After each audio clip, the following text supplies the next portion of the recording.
Steve's dream since childhood was to go into the mine and discover things, but due to children not being allowed to enter the mine, his dream could never be fulfilled. Actually, Steve was very creative since childhood. He used to make something out of the things around him. Then when he grew up, Steve finally entered the mine to fulfill his childhood dream. And after digging there, he finds an orb and an earth crystal. Then as soon as he puts the orb in the earth crystal, a portal opens in front of him. Steve crosses the portal and reaches another world which was called the Overworld. Actually, Steve had already entered the Minecraft game. The Overworld is very beautiful. You can easily create the things you want from the Overworld. So Steve stays there and starts creating a paradise-like world for himself. There he meets a wolf dog named Dennis. Steve continues to build his world by making him his pet. Dennis was dearer to Steve than his life. A lot of time passes like this. Then one day Dennis discovers a strange door in the middle of the forest. After reaching there, Steve opens a portal. And because of Dennis, he himself crosses that portal and enters a different dimension of Minecraft which is called Nether. There was no joy, mischief, and creativity. It was a kind of hell ruled by the queen of the piglins, Malgosia. The evil queen imprisons Steve and Dennis and takes their power. In fact, she herself had been wanting to destroy the overworld by acquiring Aurora for a long time. So, to save the overworld, Steve explains to Dennis that now he has to save Aurora. So after everyone falls asleep, Steve, with Dennis' help, gets out of prison, steals the Aurora and gives it to Dennis. And he succeeds in sending Dennis out of the Netherlands by telling him to take the Aurora back to Earth and hide it in his house. Dennis escapes from the piglin and comes straight to Steve's house on Earth. And as soon as he puts the orb under his bed, both the orb and the crystal get separated from each other. This also closes the portal to the overworld. Now present time is in 80s. Hum City game champion Garrett, who is also famous by the name of Garbage Man, is running his own video game store and somehow making a living. For one thing, his economic condition is not good. On top of that, he gets a notice to vacate the place. So, to earn money and save his place, he goes to an auction to buy abandoned containers like Storage Wars. There, he finds out that one store also has the most popular game of 1978, Cosmos. Garrett's ears perk up when he hears the name Cosmos, and he starts hoping to earn a lot of money from it. In his pursuit, Garrett buys that store for many times more money, and after cutting the check and immediately giving it to the person conducting the auction, he first opens the box containing Cosmos. But it contains nothing except some rubbish and crystals. Actually, those things belong to Steve's house, which was closed for a long time. Now Garrett's remaining money is also gone. He is very sad. Then he is coming home driving his car at high speed with orb and crystal in the box of Cosmos. On the way, his car's engine also respawns. Garrett becomes so distraught that he gets out of his car and screams. At the same time, a girl named Natalie comes to Steve and Garrett's town with her younger brother Henry to fulfill her mother's last wish. Henry was a brilliant and creative boy. He always used to capture his imagination in his pictures. Arriving in the city, they are confronted by Dawn, a real estate agent. In fact, Natalie's job was in a chips manufacturing company. So Dawn came to give Natalie the keys to the house that the same company had given them to live in. The next sub, Henry, visits Garrett at his game store before going to his school. And there he sees his things. And then he goes to school. In her first class, her art teacher asks all the children to make live oranges and bananas. All the kids are going to love him. But Henry, driven by his fantasies, creates a jetpack on the back of a banana. This leads his teacher to tell him that there was a live art. In this, the subject is made as it appears. Now seeing his drawings, his classmates also start making fun of him. Just then, Henry makes a real jetpack to make his picture come true, ties it to a skeleton,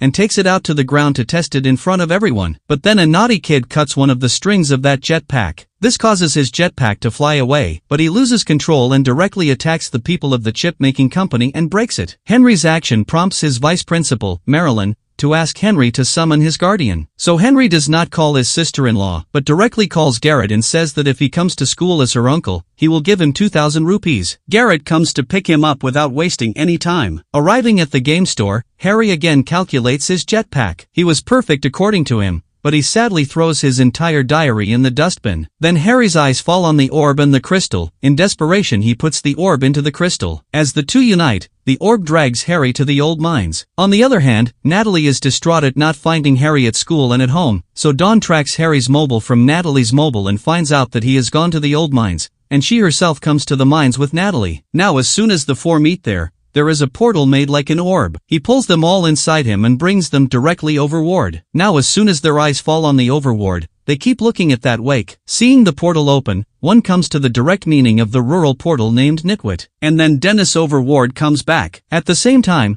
Piglin's queen Malgosia receives a signal that the orb has returned to the overworld. So Malgosia comes straight to Steve and tells him that the orb is back. So Steve thinks his dog Dennis is back. Then she asks him that if he brings her the orb, then she will give the life side of his dog and will also free him from his captivity. At the same time, in the overworld, as soon as Natalie says to go back, the night falls and the skeleton monsters attack them. Escaping from them, as Henry hits a tree, he discovers how things can be made in this world. So he builds a wall of wood around Natalie, Dawn, and himself to protect them from the monsters. But the orb and the crystal are left out of it. At the same time, Garrett also comes running towards the fort, saving his life. He finds it on the ground. As soon as he picks it up, a demon breaks the crystal by shooting an arrow, but Garrett manages to get inside the fort by lifting the orb. But behind them, zombie monsters also come in. Now before that the demons would have killed all 4 of them by dropping them from the fort. Tabby Steve comes there and gives a good fight to those zombie monsters. And as soon as the sun comes out, all the zombies and skeleton monsters burn themselves to death. Steve then gives his angel and explains to everyone that no one will be able to go back to Earth now that the Earth crystal has been broken. But Tabby Steve gives them a clue that there is one last meaning crystal left in the Woodling Mansion, and now they have to get it. After telling all this, Steve makes a deal with them that he will find the crystal and send the meaning back to them. But in return, they will have to give the orb to Steve. Everyone agrees on that. Steve then brings them to a village to be the first to make weapons to fight the dangers along the way, where he had his own store. In his store, he shows Garrett and Henry the weapons and items he has made from the various battles he has fought. Tabby Garrett gets an Elder Pearl. Steve is explaining to him that you will be teleported to where you throw it, but Garrett ignores her and throws her behind him. Tabby Garrett teleports himself to the back. As soon as this happens, the burst of the Garrett comes in the hand. Steve then teaches them both how to make weapons. Henry makes a pressure gun for himself. Steve is shocked to see this.